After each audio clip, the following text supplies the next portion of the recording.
संतोष मारुती पाटील आणि मीराबाई संतोष पाटील यांच्या परिवाराला अगदी बालपणापासून ओळखतो। अतिशय साधा परिवार आहे हा आणि मोलमजुरी करून उदरनिर्वाह करणे हा त्यांचा व्यवसाय आहे।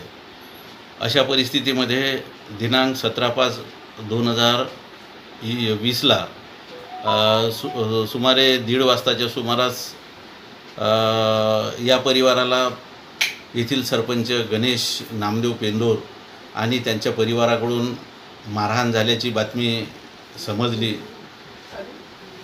ही बातमी समजल्यानंतर मनाला खूप वेदना झाल्या।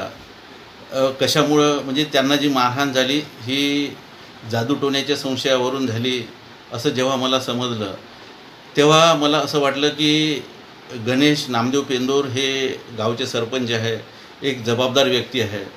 अशा जबाबदार व्यक्तीने न्यायाची भूमिका न घेता सामंजस्याची भूमिका न घेता एका दलित परिवाराला घरात घुसून त्यांना मारहाण करणे हे न्यायोचित नाही।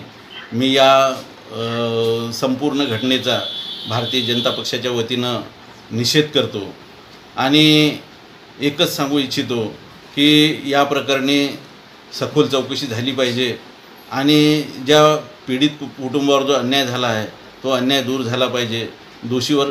दोषींना शासन झालं पाहिजे।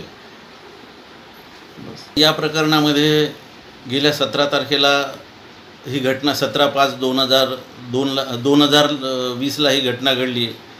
तरी परंतु गेल्या 20 दिवसापासून यातले जे गैरअर्जदार आरोपी आहे ते अजूनही मोकाट फिरत आहे।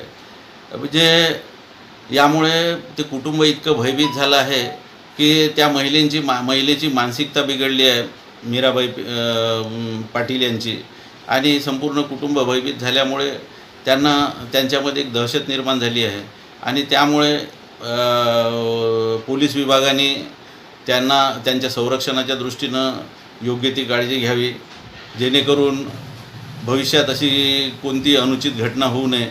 यापूर्वीही मागील वर्षी सन 2019ला 27 ऑक्टोबर लक्ष्मीपूजनाच्या दिवशीही मीराबाई आणि त्यांच्या परिवाराला मारहाण झाली असं त्यांच्याकडून समजलं। मी याकरिता माझी पोलीस प्रशासनाला विनंती राहील की त्यांनी याबाबत तातडीने पाऊल उचलून त्या गरीब कुटुंबाला न्याय द्यावा, दोषीवर उचित कार्यवाही करावी।